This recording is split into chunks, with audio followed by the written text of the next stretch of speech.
Hey guys, this is my 8-month update for my hair transplant journey. Just to recap, I went to Asli, Tarcan. I got 5,000 grafts, 4,000 from the back of my head, 1,000 from underneath my beard for a total of 5,000. It cost $1,700 as the base price, and $500, an additional $500 for the beard fee. So you'll see my, I know I'm uploading this a little bit late, but this is footage from like March 29th, so that's around 8 months.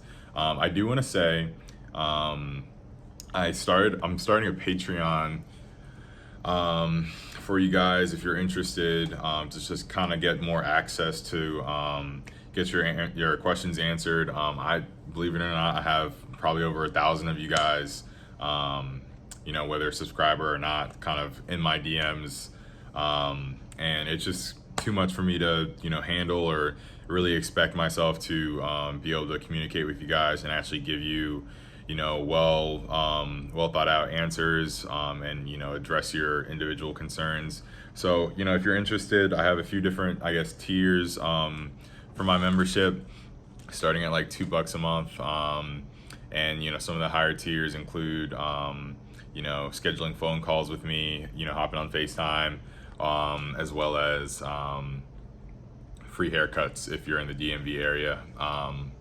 So that's pretty much it. Enjoy the video, and I'll have the link to my Patreon description, as well as timestamps and other things like that.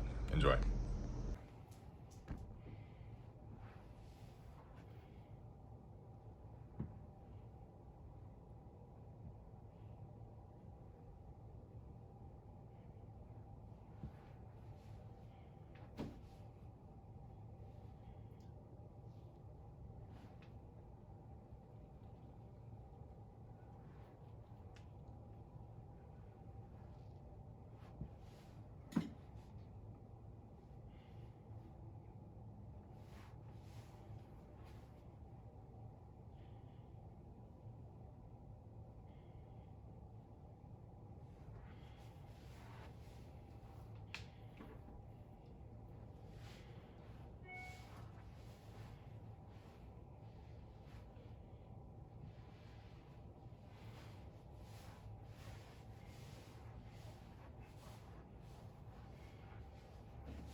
Hey, what's up, guys?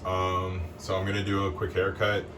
I'm gonna do something a little bit different than I usually do. I usually just do a taper on the sides and in the back, but I think I'm just gonna do a low bald fade and kind of see how that turns out.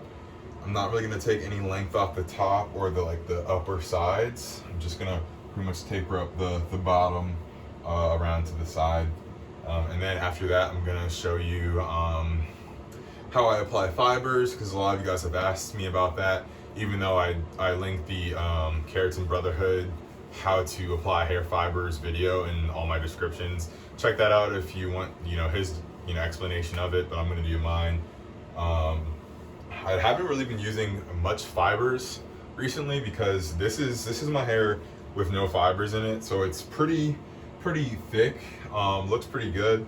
Mainly in the front. There's two little spots right here that look a little thin, but you can as you can probably see or whatever, you can get away with that. It's much, the most someone would guess is just that I'm very premature stages of hair thinning to have little spots right here and here.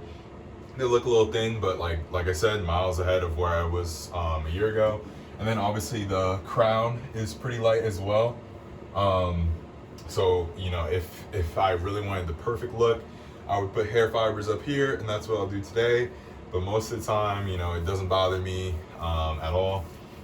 But so I'm gonna do that. I'm gonna go through that whole process just to kind of give you guys an idea of where I'm at right now. So yeah, this is 8 months, and haircut coming soon.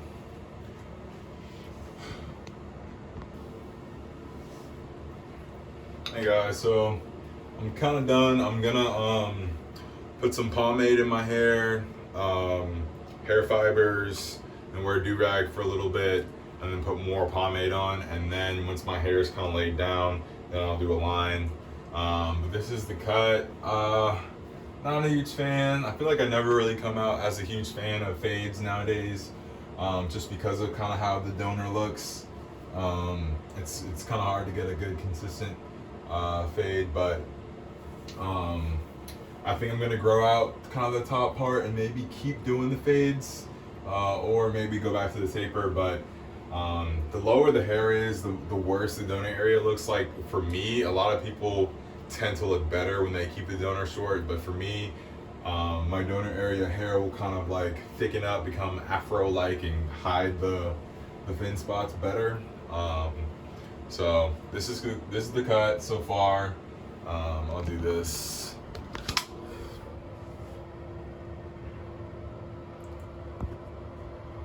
Let's see if I can.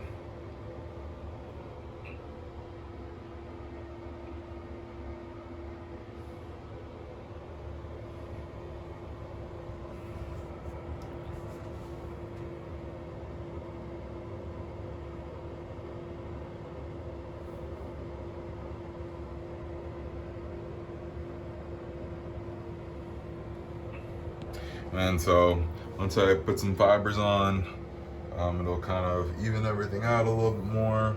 Not gonna put crazy amount on, but yeah, that's what I'm gonna do.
Welcome in, everybody, to another episode of 410 Sports Talk. I'm Glenn Martin here with my co-host James Haskell. We got some exciting news coming out of the castle surrounding your Baltimore Ravens. But before we get into it, take a second, give us a subscribe, give us a like, keep you up to date in all the Ravens news.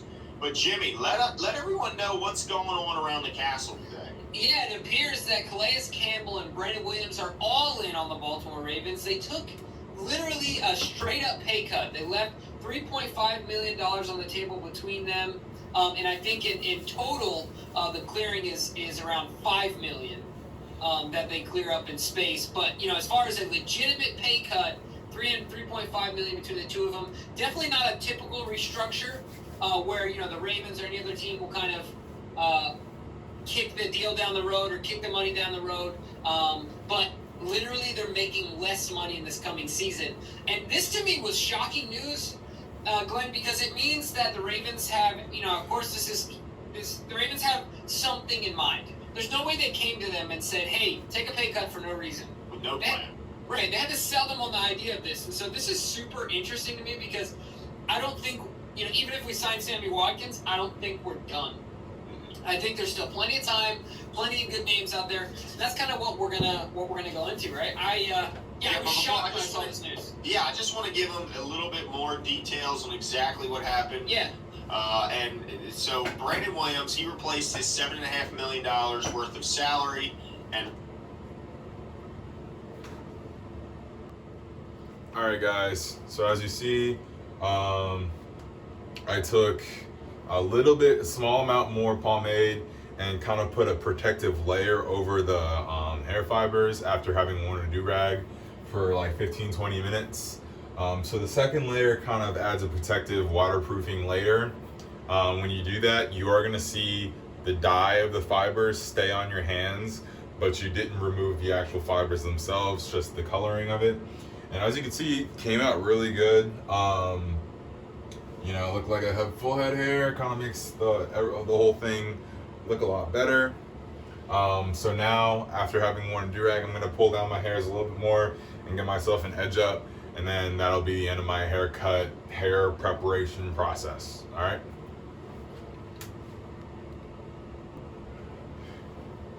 roster bonus and converted into $1.5 million in salary and $4.5 million in bonus.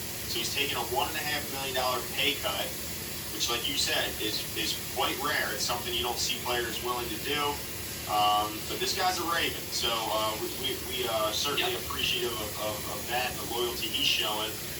Because yeah, it's rare to do that. And then Campbell converted his $10 million in base salary to $2 million in salary and $6 million in bonus. So obviously that leads to $8 million. So he took a $2 million pay cut this season.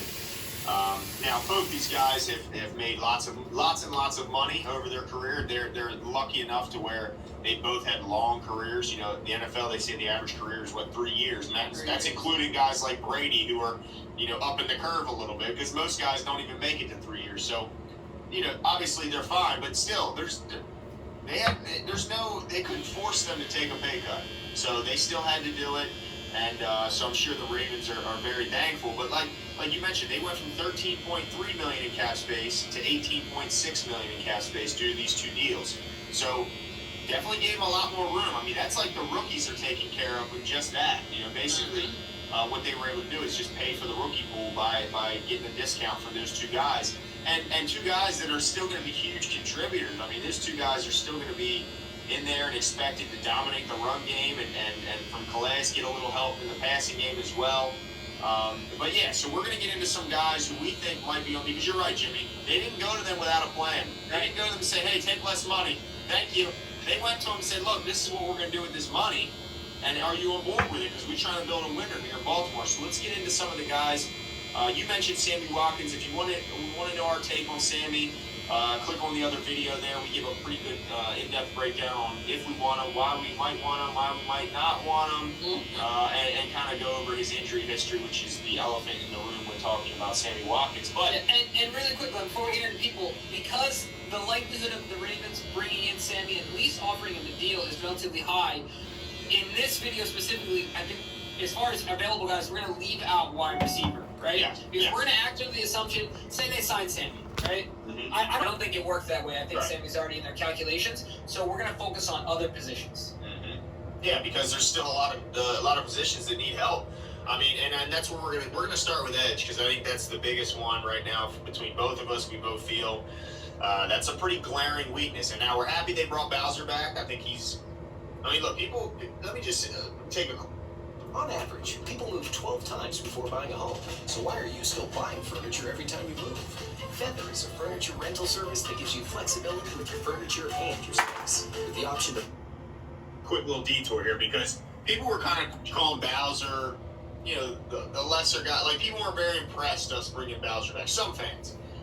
But he was a better Raven, Jimmy. As a Raven, it was not even in the ballpark. It wasn't close, and they showed that by the fact that Yannick was sitting on the bench in the playoff game, and Bowser was actually in the game, taking meaningful snaps. So we were happy they brought Bowser back, but he still doesn't bring you down as a pass rusher. Great in coverage. He was really turning into a good run Gotta defender get that out right last there. season with that sideline speed, but doesn't bring you a lot as a pass. If anything would incentivize Brandon and Calais to take a pay cut, it's something that's going to make their job easier, right? Good point. Like, so, yeah, certainly he's one. Another one who's also, the list that I'm referring to is PFF's top 100 remaining free agents. We like to use PFF. There's